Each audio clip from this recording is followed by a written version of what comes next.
Ano nga ba ang katapusan ng mundo ayon sa mga relihiyon?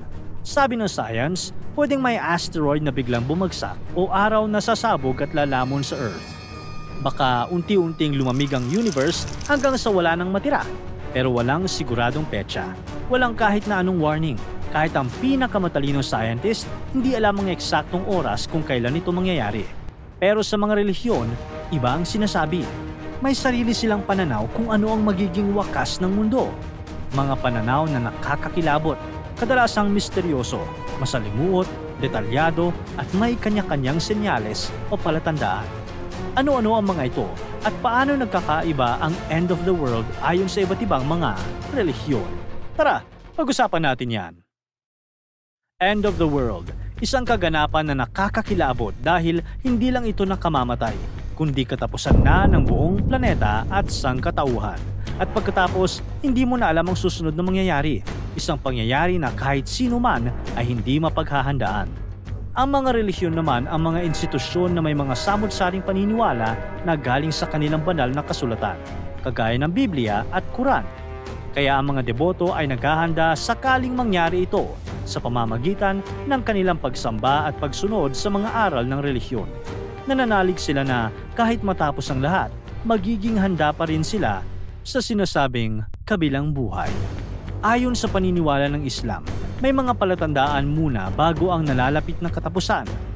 Unti-unting masisira ang disiplina at moralidad ng tao.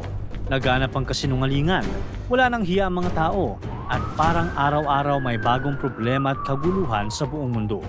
Kasama rito yung mga sinasabing minor signs, ang mga maliliit na senyales tulad ng pagkalat ng kasamaan at pagiging bihira na ng mga mabubuting tao, at major signs gaya ng paglabas ni Dajjal, ang false messiah, pagbaba ni Propeta Isa mula sa langit at ihip ng trompeta ni Anghel Israfil. Pagdating ng pinakawakas, hihipan ni Anghel Israfil ang trompeta o sur at sa isang iglap, lahat ng buhay, tao, hayop, bawat nilalang mamamatay. Pero pagkatapos, muling hihipan ng trompeta at lahat ng namatay mula pa simula ng sangkatauhan muling bubuhayin. At sa araw na yun, walang makakatakas. Bawat isa, haharap kay Allah para sa sinasabing ultimate judgment. Lahat ng ginawa, mabuti man o masama, bibilangin. Walang makakalimutan.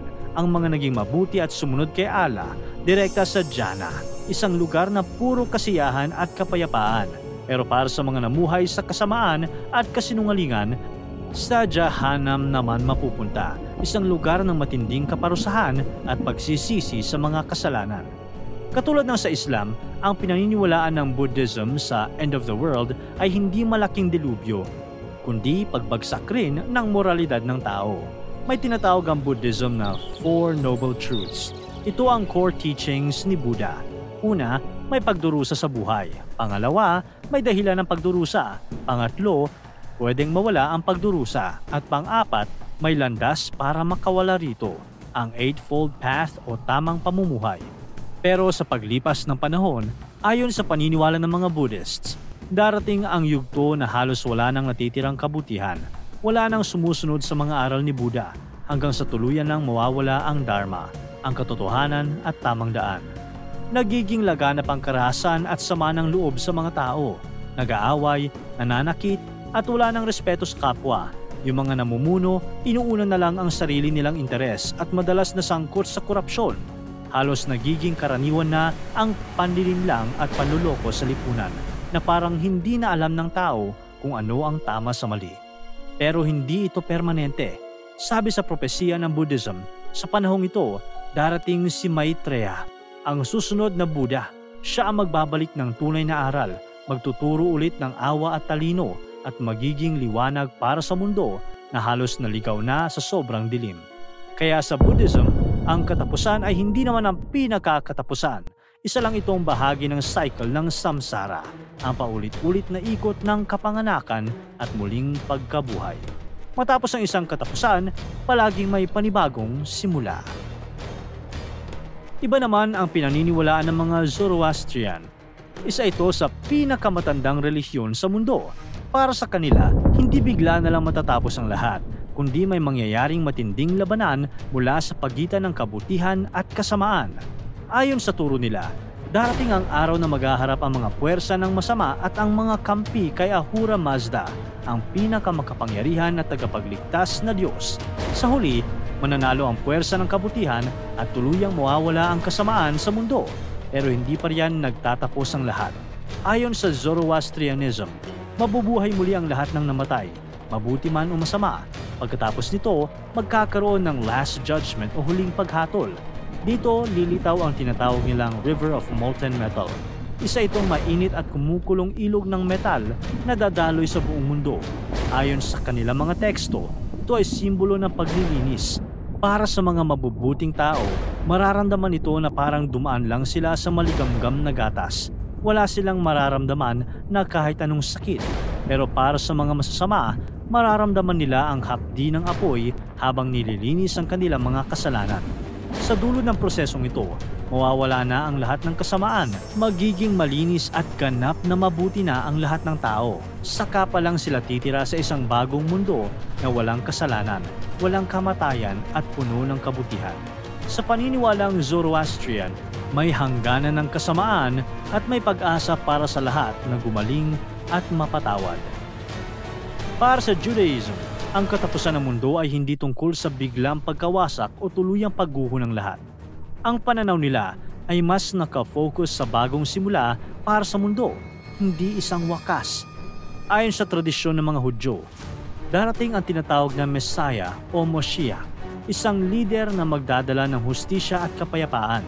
Pero bago ito mangyari, inaasahan nilang daraan ang mundo sa panahon ng kaguluhan at pagsubok tulad ng malalaking digmaan ng mga bansa. Pero pagkatapos noon, muling mabubuhay ang mga patay at magsisimula ang isang bagong era kung saan magiging payapa, maayos at nasa tama ang mundo. Parang malaking upgrade para sa sangkatauhan. Mawawala ang inggitan, masasamang ugali ng mga tao, anumang mga kaguluhan, at ang maghahari ay ang kabutihan at katarungan. Ang kakaiba sa Judaism kumpara sa ibang relihiyon, wala silang siguradong Judgment Day para sa lahat. Para sa kanila, ang paghuhusga ay kadalasang personal at patuloy na nangyayari. Halimbawa, tuwing Rosh Hashanah, pinaniniwalaan nilang sinusuri ng Diyos ang buhay ng bawat isa, parang taunang spiritual check-up. At kapag namatay ang isang tao, doon siya huhusgahan. Kaya para sa mga Hudyo, ang ending ay hindi tuluyang wakas, kundi isang restoration, pagbabalik ng ayos, ng sigla, at ng tamang balanse ng mundo. Kumbaga, world reset. Para sa mga Kristiyano, magkakabit ang tinatawag na end of the world at ang Judgment Day. Ito ang yugto kung saan muling magbabalik si Jesus Christ. Hindi na bilang isang guro, kundi para husgahan ang lahat ng tao, mabuti man o masama. Pero bago yan, dadanas ang mundo ng serye ng matitinding pagsubok.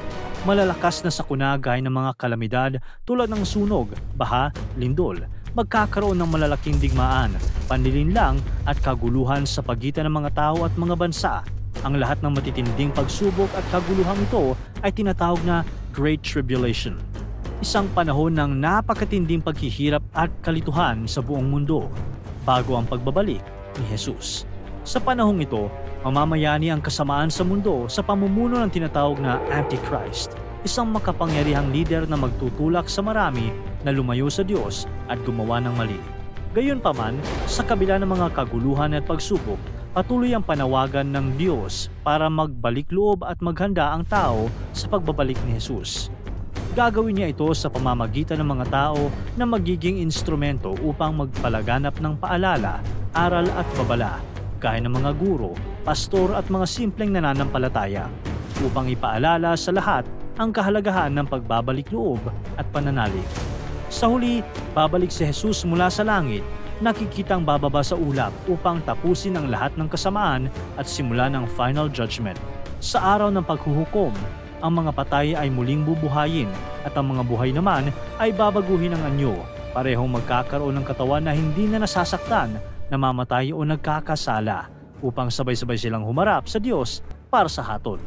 Dalawa lang ang magiging hantungan ng tao. Ang mga naging tapat kay Jesus ay makakapasok sa bagong langit at bagong lupa, isang lugar na walang hangganang kapayapaan at katarungan. Pero ang mga tumalikod at namuhay naman sa kasamaan ay mapaparusahan at mahihiwalay magpakailanman sa Diyos.